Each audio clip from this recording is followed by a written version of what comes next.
నియోజకవర్గంలో కూటమి అభ్యర్థి నారాయణ తరపున ఆయన కుమార్తె సింధు ప్రచారం నిర్వహించారు. పెద్ద ఎత్తున ఇంటింటి ప్రచారం చేశారు.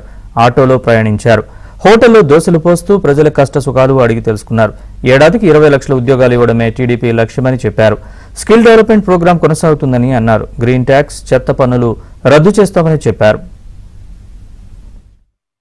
ఈరోజు 45వ వార్డులో నెల్లూరు సిటీలో ఇంటింటికి వెళ్ళి ప్రచారం చేయడం అన్నది కంటిన్యూ చేస్తున్నాము. ఇక్కడ ఉన్న 6,000కు పైగా ఇళ్ళని ఆల్రెడీ ఈ లాస్ట్ 3 మంత్స్లో నేను కలుసున్నాను. అక్కడున్న ప్రజలందరినీ కలుసున్నాను. వాళ్ళతో తీరిగ్గా కూర్చొని మాట్లాడి వాళ్ళ సమస్యలు తెలుసుకోవడం, దానికి పరిష్కారం కూడా వెతకడం అన్నది ఇక్కడున్న టీడీపీ కార్యకర్తలందరితోనూ కలిసి చేయడం అన్నది ఈ లాస్ట్ 3 నెలలుగా సాగుతోంది. అయితే మనం ముందుగా తెలుసుకోవాల్సింది, నిన్న లోకేష్ గారు మన నెల్లూరుని విజిట్ చేశారు. అలాగే తను విఆర్సీ గ్రౌండ్స్లో ఇక్కడున్న యువతీ యువకులతో, నెల్లూరు యువతీ యువకులతో చర్చించడం అన్నది జరిగింది.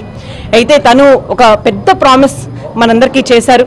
చంద్రబాబు నాయుడు గారు ఎలా అయితే తను వచ్చిన వెంటనే మొదటి సంతకం మెగా డిఎస్సి పేపర్ మీద చేస్తాను అనేసి ప్రామిస్ చేశారో, మెగా డిఎస్సి మీద సంతకం చేసి 20 lakhs జాబ్స్, 20 లక్షల జాబ్స్ని నేను తీసుకొస్తాను ఆంధ్రప్రదేశ్లో, దానికి మొదటి స్టెప్ ఈ సంతకం అని తను ఎలా అయితే ఎక్స్ప్లెయిన్ చేశారో ఆల్రెడీ మనకి. అలాగే లోకేష్ గారు కూడా నేను అలాంగ్ ఆ మిషన్ని సపోర్ట్ చేయడానికి first 100 days of forming the government, అంటే గవర్నమెంట్ ఫామ్ చేసిన మొదటి 100 రోజుల్లోనే స్కిల్ డెవలప్మెంట్ ప్రోగ్రామ్ని డిక్లేర్ చేస్తాను, ఆ స్కిల్ డెవలప్మెంట్ ప్రోగ్రామ్ని తో ముందుకు వస్తాను అనేసి తను ఇక్కడ ఉన్న యువతీ యువకులకు ప్రామిస్ చేయడం అనేది జరిగింది.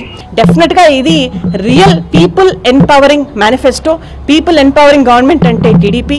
ఖచ్చితంగా టీడీపీని నారాయణ గారికి ఎమ్మెల్యేగా అత్యధిక మెజార్టీ ఇప్పిస్తూ, అలాగే వేమిరెడ్డి ప్రభాకర్ రెడ్డి గారికి అత్యధిక మెజార్టీ ఇప్పిస్తూ నెల్లూరు వాసులందరూ వాళ్ళిద్దరిని ఎన్నుకుంటారనేసి నేను మీ అందరికీ ఖచ్చితంగా తెలియజేస్తున్నాను.